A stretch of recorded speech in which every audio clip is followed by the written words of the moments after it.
Loyalty program not picking up speed. Can't blame the customer. It's time to reassess.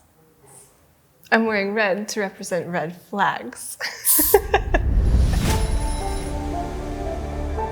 Your mission is to make loyalty programs better.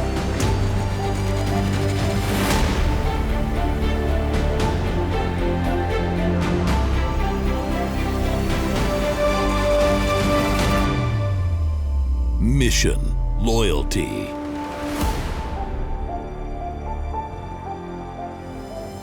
Hi everyone, and welcome to Mission Loyalty, your best connection for loyalty insights. The other day, I came across my mysterious box of old loyalty cards. But much to my dismay, I found that a couple of the programs no longer exist. Then I thought, is it my fault? I didn't use my card enough. But it isn't my fault. It's a relevant business problem. And that's why today I want to talk about a very important topic. What makes a loyalty program unsuccessful? So get ready, I've got another mission for you. Avoid these fatal loyalty program mistakes. And let me start by saying there are so many reasons a loyalty program might not work out.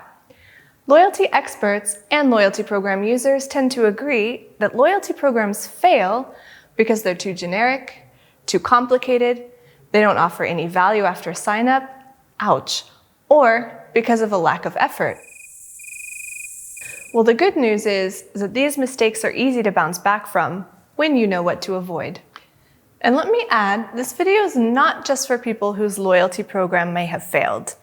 It's for anyone who is thinking about building or revamping a program. And it turns out there are a lot of you out there. According to my loyalty intel, based on the Global Customer Loyalty Report, an incredible 7 out of 10 respondents say they would like to revamp their loyalty program in the next 3 years. So, if you're planning to build or revamp a loyalty program, here are 5 mistakes to avoid in order to make your program a success. Mistake number 1. Avoid trying to launch with all the features that exist at once. Take your time and introduce essential loyalty program features first. Then give yourself a bit of time to get member feedback. See what your customers like about the program and expand from there. Think of your program as a continual evolution, not a one-and-done mega project. This approach worked really well for one of our clients, BMW. They started with a soft launch for a limited number of members and got feedback from their most frequent and loyal drivers. Then, they refined the program and added to it before going public. Smart.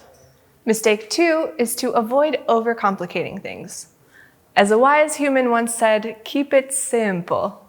So make sure your point earning and tier systems are easy to understand. Otherwise, you might lose people before they're really on board with your program. If your program includes tiers, start out with no more than 3 to 5 tiers.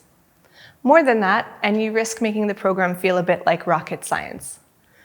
This keep it simple advice also applies to the enrollment process. You don't want to lose potential members because they don't understand the program or because they have to give you a ton of information during sign-up. You can always ask for more info from members later on. The third mistake is being afraid to reward engagement. Every loyalty pro's worst nightmare is having customers earn a bunch of points or work their way through the tiers and then disappear. So don't be shy.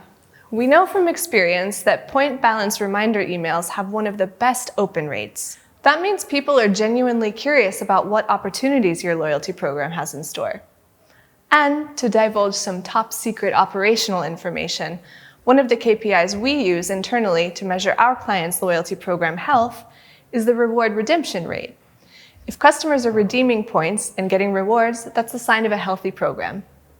The fourth mistake to avoid is only rewarding transactional activities. And this is a big one. Consider rewarding your customers for things that add value to your business but aren't just about spending money.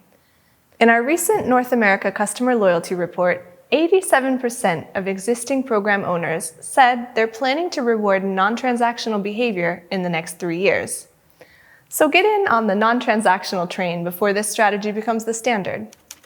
Reward members for leaving reviews, reward them for watching new video content, or reward them for connecting their Fitbit to your program. Think about what makes sense for your organization, and think about what will allow you to build a relationship that goes beyond the transfer of goods for money. Michael Schrag, author of Who Do You Want Your Customers to Become, sums this up really well in one of his articles on Harvard Business Review. He says, confusing loyalty with retention, promotion, and rewards undermines brand equity more than it creates new value opportunities. That's food for thought. The fifth and final mistake, not thinking about fraud. Yet fraud is so important. There will always be people who want to get points and rewards faster than they should be able to, or without making any transactions at all. They might even be your own employees. People will be on the lookout for loopholes. They'll try to exploit any cracks in your loyalty program's point, tier, or reward system. So acknowledge that fraud is a part of running a loyalty program. You just have to be prepared. Thank you so much for watching today. Eager to continue your investigation? You'll find article suggestions in the description below. Check them out to learn more about common loyalty program mistakes. And if you're ready to learn more about Antavo's Enterprise Loyalty Cloud, come on over to antavo.com to see our product videos or to request a demo of our platform. See you next time on Mission Loyalty.